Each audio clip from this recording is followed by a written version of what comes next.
का ड्रोन गिराया है। सीरिया के दारा में शाहिद ड्रोन को मार गिराया है। इस वक्त की बड़ी खबर आपको बता रहे हैं।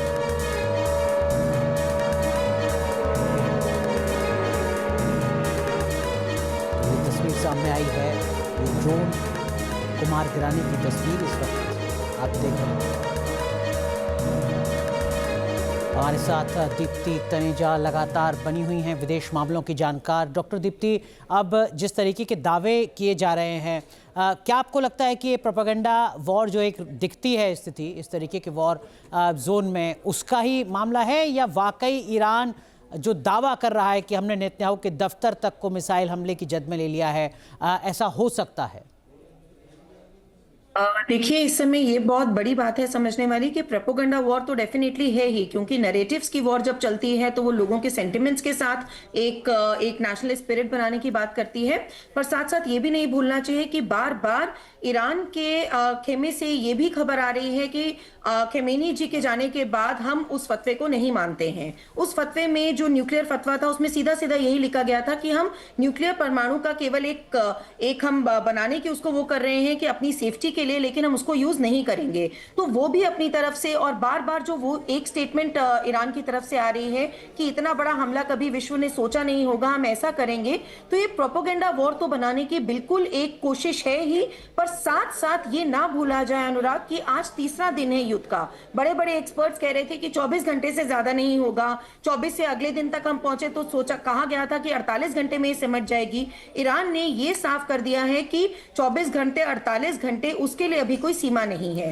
देखिए, अब हिजबुल्ला और हितोई उनके डायरेक्ट सामने आए हैं, लेकिन हमको पीछे से कितने उनको एक टैसिट सपोर्ट नेशंस दे रहे हैं वो भी नहीं पता, क्योंकि जब कल अब्राहम लिंकन के ऊपर बैलिस्टिक मिसाइल्स की बात की गई थी तो ये भी खबर सामने आ रही थी। बेहद अहम बात आप कर रही हैं डॉक्टर दीप्ति, लेकिन मैं ये भी आपसे समझने की कोशिश करूंगा कि वो कौन से देश हैं जो ईरान के साथ खुलकर सामने आ सकते हैं। इस बीच एक बड़ी खबर, यूएई के राष्ट्रपति की टेंट सिटी के पास हमला हुआ है।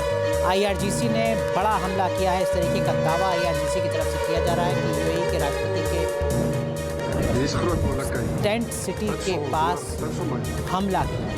तस्वीरें इस वक्त आप देख रहे हैं, ये यूएई की तस्वीरें हैं इस वक्त आपके सामने, जहां प्रेसिडेंशियल टेंट सिटी के पास हमला हुआ है। इस तरीके का दावा आईआरजीसी की तरफ से किया जा रहा है।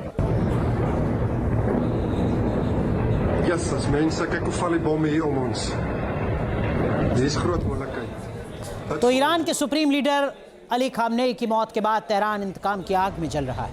ईरान ने धमकी दी है कि अमेरिका और इजराइल पर ऐसा हमला होगा जैसा इतिहास ने नहीं देखा। हालांकि अमेरिकी राष्ट्रपति डोनाल्ड ट्रंप ने ईरान को तगड़ी चेतावनी दी। उन्होंने कहा कि ईरान नहीं माना तो उस पर इतनी ताकत से हमला होगा जैसा कभी नहीं हुआ। सवाल ये कि क्या अमेरिका अपने सबसे घातक B-2 स्टील्थ बॉम्बर को जंग में उतारने वाला है?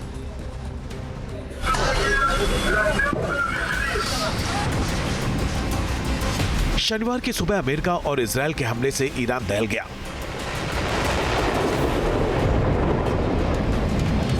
दोनों देशों की सेनाओं के जॉइंट ऑपरेशन में ईरान को तगड़ा जख्म मिला।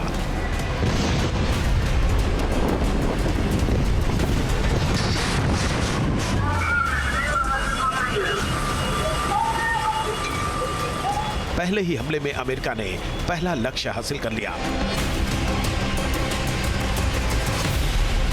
तेहरान में सटीक हमले में ईरान के सुप्रीम लीडर खामनेई की मौत हो गई।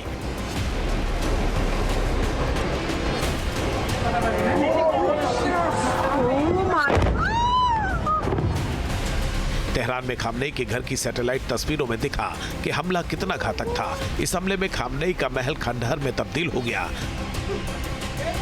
हमले में खामनेई और ईरान के कई सैन्य कमांडर्स की मौत हो गई। अमेरिका ने लगातार दूसरे दिन भी ईरान पर हमले जारी रखे। रविवार की सुबह के हमले में करमन शाह शहर दहल गया। इस हमले में आईआरजीसी का बेस तबाह हो गया।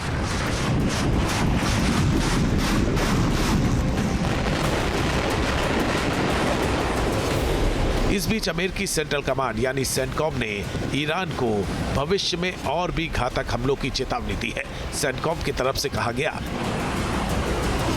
ईरानी सरकार को पहले ही चेतावनी दी गई थी। सेंटकॉम अब निर्देश के अनुसार तेज और निर्णायक कार्रवाई कर रहा है। इस बीच अमेरिकी राष्ट्रपति डोनाल्ड ट्रंप ने ईरान को नई धमकी दी है, जिसमें तेहरान पर ऐसा हमला करने की बात कही है जो कभी नहीं देखा गया होगा। ट्रंप की धमकी तेहरान से IRGC के बयान के बाद आई है, जिसमें कहा गया था कि ईरान अपना सबसे बड़ा हमला करेगा। ट्रंप ने कहा कि अगर अमेरिका और इजराइल पर ऐसा कोई हमला हुआ तो ईरान को अंजाम भुगतना पड़ेगा। ट्रंप ने ट्रुथ सोशल पर लिखा कि ईरान ने कहा है कि वो बहुत जोरदार हमला करेंगे, जैसा पहले कभी नहीं हुआ। हालांकि बेहतर होगा कि वो ऐसा ना करें, क्योंकि अगर वो ऐसा करते हैं तो हम उन पर ऐसी ताकत से हमला करेंगे जो पहले कभी नहीं देखी गई होगी। ट्रंप के बयान के बाद सवाल उठ रहे हैं कि क्या अब अमेरिका का ईरान में अब तक का सबसे बड़ा हमला होगा। सवाल यह है कि राष्ट्रपति ट्रंप के बयान के मायने क्या है। क्या अमेरिका विध्वंसक हथियारों का इस्तेमाल करेगा? क्या जंग में अब B-2 स्पिरिट बॉम्बर की भी एंट्री होगी? ये सवाल इसलिए क्योंकि द वॉर जोन के एडिटर इन चीफ टेलर रोगोवे ने B-2 बॉम्बर के इस्तेमाल का दावा किया है। उन्होंने कहा, आज रात B-2 बॉम्बर का एक्शन दिखाई देने की संभावना है, जो अन्य विमानों की तुलना में कहीं अधिक प्रभावी ढंग से प्रमुख लक्ष्यों पर सीधे हमले करेंगे। इनमें मैसिव ऑर्डिनेंस पेनिट्रेटर यानी MOP के साथ साथ कमजोर सुरक्षा वाले लक्ष्यों पर बड़ी संख्या में JDAM मिसाइलें भी शामिल हो सकती हैं। ये विमान एक ही उड़ान में व्यापक प्रभाव डाल सकते हैं। एक ही हमले में पूरे हवाई अड्डे का ढांचा नष्ट हो सकता है। इन्हें रात होने तक तैनात नहीं किया जाएगा। अब इन्हें अत्यधिक कमजोर हवाई सुरक्षा और बाधित कमांड एंड कंट्रोल का फायदा मिलेगा। इसी वक्त हवाई अभियान का स्वरूप बदल जाएगा।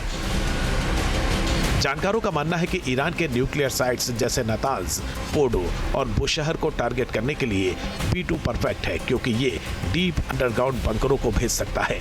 पिछले साल जून में भी ईरान पर हमले में अमेरिका ने B-2 बॉम्बर का इस्तेमाल किया था। इस हमले में ईरान की अंडरग्राउंड एटमी साइट्स को तगड़ा नुकसान हुआ था। B-2 spirit bomber stealth technology से लैस है। ये रडार से बचकर उड़ सकता है और 20 टन तक के विस्फोटक ले जा सकता है। MOP जैसे बड़े बॉम्ब गिरा सकता है। GPS गाइडेड बॉम्ब से सटीक हमले करता है। B-2 बॉम्बर सिर्फ एक विमान नहीं, ईरान के लिए मौत का फरमान है।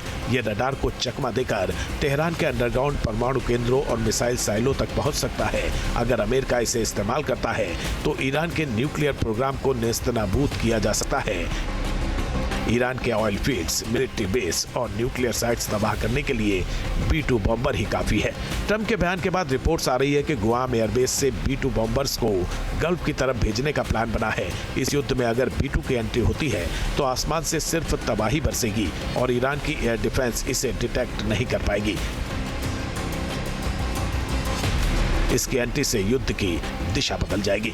अगर B-2 बॉम्बर ने ईरान के आसमान में उड़ान भरी तो ये सिर्फ एक सर्जिकल स्ट्राइक नहीं होगी, एक ऐसे विनाश की शुरुआत होगी जिसे चाहकर भी ईरान नहीं रोक पाएगा।